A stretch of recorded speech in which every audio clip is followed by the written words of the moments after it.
Sam awoke with a start, and then was immediately met with the sensation of 1,000 stinging needles as pain washed over him. Gritting his teeth and bracing against the pain, Sam took in his surroundings. He was in a dark room lined with hundreds of books, lit only by a warm, crackling fireplace. The air smelled of earth and old things he couldn't quite put names to, but somehow remembered. Sam figured he must have still been in the castle by the type of stone peeking through the ancient hanging tapestries and the oaken bookshelves. Sam was laid out on a divan, an antique type of couch that he'd only ever seen in photos. Someone had wrapped his fresh and various wounds from the battle with a slimy bandage that stunk of moss and swamp.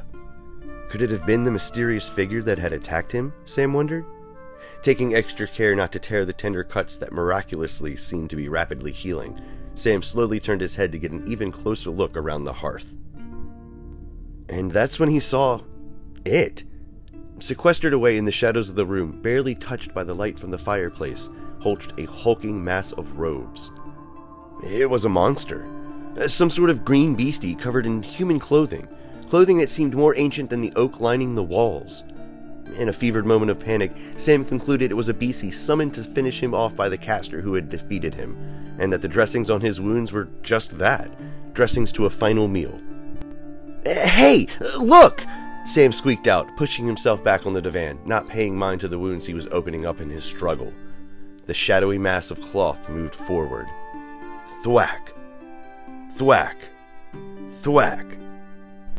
In his mind's eye, Sam saw not his past flash before his eyes, but rather his future.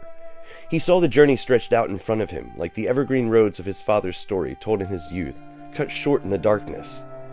Please don't eat me! It was a childish notion from a mind made childish once more from panic. Eat him?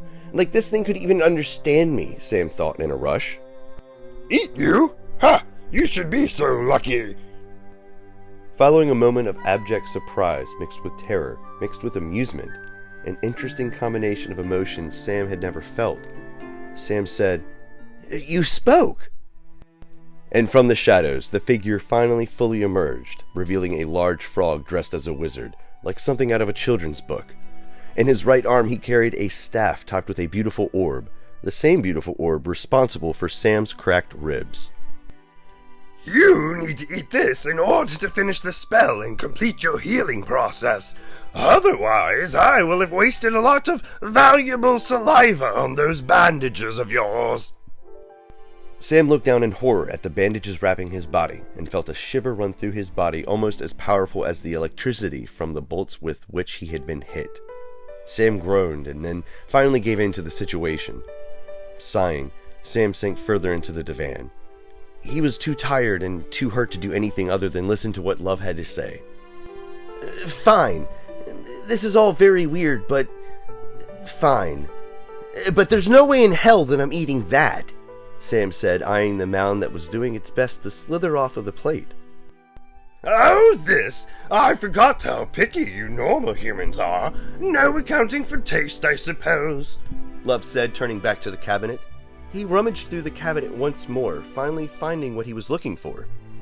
Aha! Love exclaimed. A platter adorned.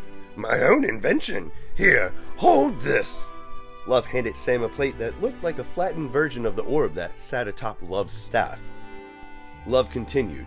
The platter adorned takes any food, no matter how squirmy and delicious, and turns it into the food you want the most, all while retaining the nutrition of the original food. Observe! And with that, Love plopped the swampy concoction into the platter adorned. It stood there, quivering for a moment, before a shimmer of light revealed a steamy, juicy Sinclair sandwich. A Sinclair sandwich! Sam exclaimed. Love, who had turned around to place the first dish back into the cabinet, stopped in his tracks. Sinclair, eh? Love said without looking back. His voice, while still more croaked than anything, had grown deep, almost as though he were reminiscing. Yes, Sir Sinclair, Sam muffled in between bites of the suspiciously well-made Sinclair sandwich. As he finished the last bite, Sam could feel the slimy bandages around his body grow cold as they did, he could only assume, their healing work. He couldn't help himself. It didn't occur to Sam that he was eating a magical meal that moments ago was a mound of maggots and worms from a caster shaped like a frog. A caster shaped like a frog that had beaten him to a pulp earlier that night and possibly summoned the terror that was Mothman to kill not only him, but countless others. Sam doubled over as he tried to make himself upchuck the sandwich, or whatever it was. Love snapped out of his reminiscing trance and whirled around, whacking Sam in the ribs with his staff and stopping him. Cut that out, boy! If I wanted you dead, I would have just finished you off in the hall! Love bellowed, catching his breath and rubbing the spot that the staff hit, and apparently already rapidly started healing. Sam responded, "Well, why didn't you?" Love began to pace back and forth in front of the fire, head tilted upwards to the ceiling and occasionally twirling his staff. He spoke and moved like a professor giving a lesson. As I was rummaging through your things, looking to see if you had any tasty morsels to steal before I threw you down the trash hole, I found this. Love stopped and brought his staff down onto the marble floor, briefly creating a flash inside the orb. In the distance, a bookcase rattled, and a book flew from its shelf. The book fluttered its cover like wings and flew onto the outstretched hand of Love. It was M's spellbook. "Oh God, not again!" Sam thought to himself in a brief panic as he searched for and luckily found the rest of his possessions in his backpack at the side of the divan. Turning his attention back to Love and staring daggers at him, Sam spat out, "So you saved my life because of some old empty spellbook? After killing so many, some pieces of parchment saved my life?" Love, now looking deeply offended, bubbled out, Pieces of parchment? Now, you listen here, boy! I have many spellbooks on my oaken shelves. I have magics all the way back from the mystics of the river Tigris to the green thumbs of the hanging gardens of Babylon. I have darker spellbooks bound in the skin of a lesser seal, but none of those spellbooks, none, are as...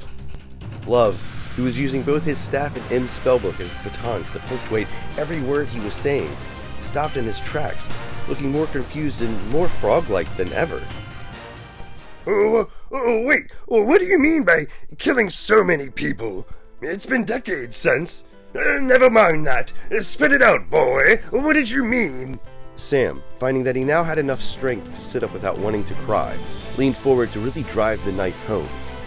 "What do you mean? What do I mean, Toad? You summoned the damn Mothman, and thousands of people have died as a result. Good thing we put an end to that thing tonight."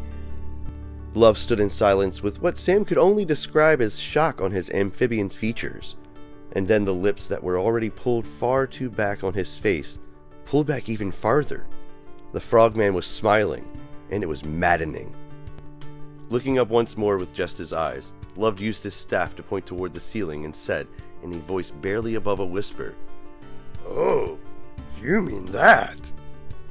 Sam's head shot up so fast that the bandages around his neck snapped from the pressure.